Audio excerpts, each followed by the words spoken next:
پہلا مسئلہ یہ ہے کہ نماز میں آہ کر لے یا آہ کر لے نماز باطل ہو جائے گی، لیکن کل بتایا تھا کھانس لے تو نماز باطل نہیں ہوگی، کار بنا لے تو نماز باطل نہیں ہوگی، آہ اور آہ سے نماز باطل ہو جائے گی۔ دوسرا مسئلہ یہ ہے کہ نماز میں آپ کسی کو کوئی بات سمجھانا چاہتے ہیں، یا اللہ کہہ کر یا اللہ اکبر کہہ کے یا سبحان اللہ کوئی ذکر پڑھ کے آپ کسی کو کوئی بات سمجھانا چاہتے ہیں، تو یہاں دو صورتیں۔ پہلی صورت یہ ہے کہ آپ کی نیت ہے کہ میں ذکر پڑھ رہا ہوں، اس ذکر کے ساتھ دوسرا میری بات بھی سمجھ جائے، اشارہ بھی سمجھ جائے، ٹھیک ہے۔ اگر یہ نیت ہے تو نماز صحیح ہے، ٹھیک ہے، آپ یا اللہ کہیں سبحان اللہ کہیں ذکر کی نیت سے، دوسرا بات سمجھ جائے گا، ٹھیک ہے۔ لیکن ایک دفعہ آپ کی نیت ذکر نہیں ہے، آپ نماز میں یا اللہ کہتے ہیں، دوسرے کو صرف بات ہی سمجھانا ہے، ٹھیک ہے، یا اس کو اپنی طرف متوجہ کرانا ہے۔ اگر ایسی کوئی بات ہے نیت ذکر نہ ہو بات سمجھانا ہو تو نماز باطل، اگرچہ آپ یا اللہ کہتے ہیں تو یا اللہ ذکر کی نیت سے نماز میں پڑھے، نماز صحیح، یا اللہ نماز میں سمجھانے کے لیے بتانے کے لیے کہے ذکر کی نیت سے نہ ہو تو نماز کیا ہے نہیں، یہ دو باتیں۔ تیسری بات جو میں نے آپ کو بتائی وہ یہ ہے کہ اگر کوئی نماز پڑھ رہا ہے تو باہر سے آنے والے کو چاہیے کہ وہ سلام نہ کرے، لیکن اگر کوئی سلام کرتا ہے تو جواب دینا واجب ہے۔ اب جواب ویسے نہ دے جیسے ہم عام حالتوں میں دیتے ہیں، عام حالت میں ہم کہتے ہیں وعلیکم السلام، ٹھیک ہے جی، لیکن نماز میں جب آپ سے کوئی سلام کرے تو آپ جو وہ سلام کرتا ہے وہی جواب میں کہے، وہ کہتا ہے السلام علیکم، آپ بھی کہیں السلام علیکم، ٹھیک ہے، یا وہ کہتے ہیں السلام علیکم، آپ بھی کہیں السلام علیکم، ٹھیک ہے، وہ علیکم السلام نہ کہیں، یہ تین باتیں ہوں۔ اب آئے نیا مسئلہ جو آج شروع ہوگا، وہ یہ ہے کہ عمدن نماز کو توڑنا، اپنی مرضی سے نماز توڑنا حرام ہے۔ اگر کوئی اپنی مرضی سے نماز توڑ لے، اپنے اختیار سے نماز توڑ لے تو اس کو گناہ ملتا ہے، اس کو وہ معصیت گار ہے، گناہ گار ہے، ٹھیک ہے جی۔ نماز ہم کسی صورت میں نہیں توڑ سکتے، لیکن چار جگہ ایسی ہیں کہ جہاں پر ہم نماز توڑ سکتے ہیں، بلکہ ان میں سے 3 مقامات پر نماز توڑنا ضروری ہے، نماز توڑنا واجب ہے، اگر نہیں توڑیں گے تو پھر ہمیں گناہ ملے گا۔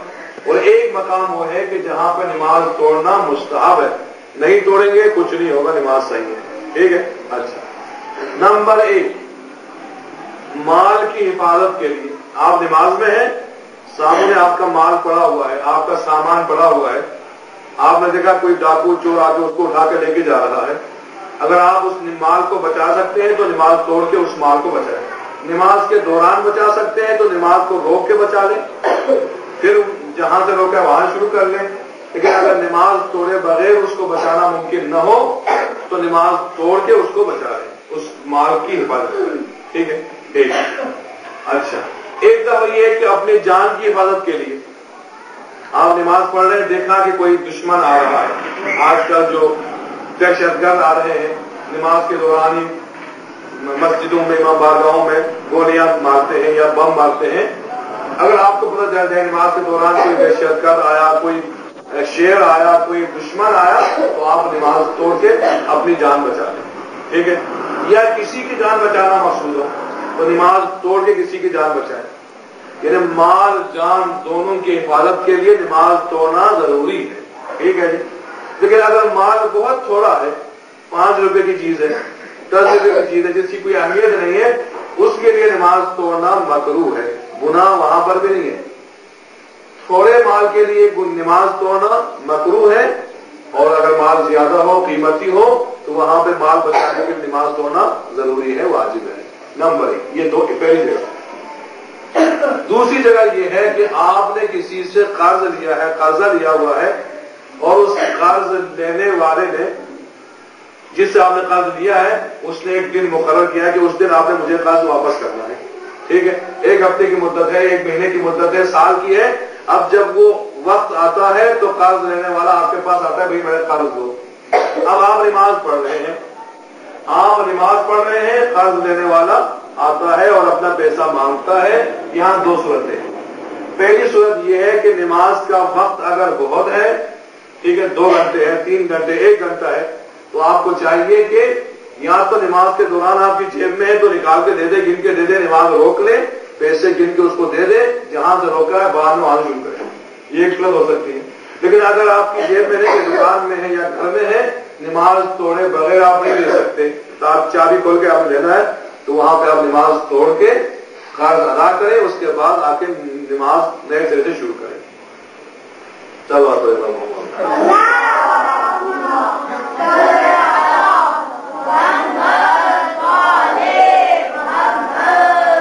اچھا، اگر آپ وقت ہے تو نماز توڑ کے اس کو ادا کریں.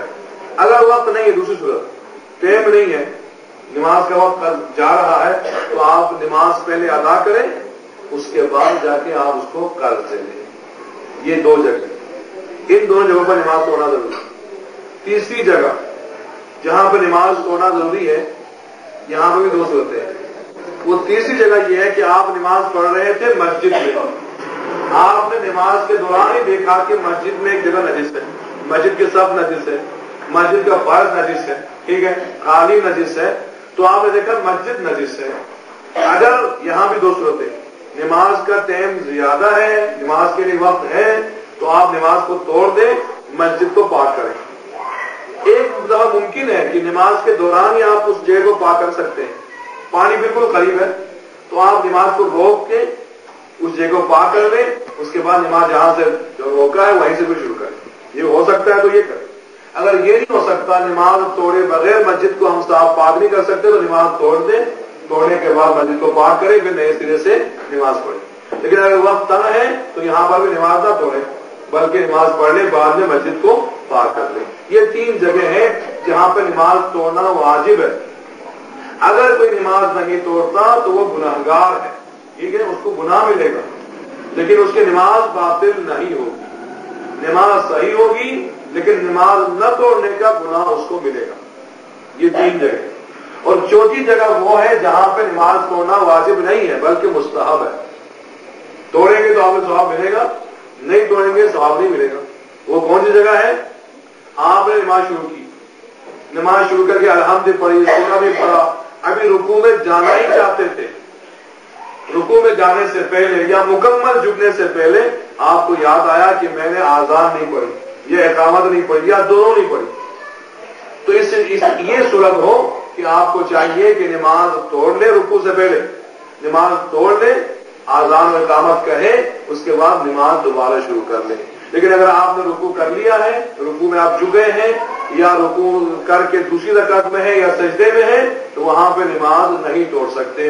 یہ صرف پہلی رکعت کے رکوع تک آذان و اقامت کے لیے نماز توڑ کے انسان دوبارہ نماز پڑھ سکتا ہے آذان و اقامت کے بعد. یہ مستحب ہے.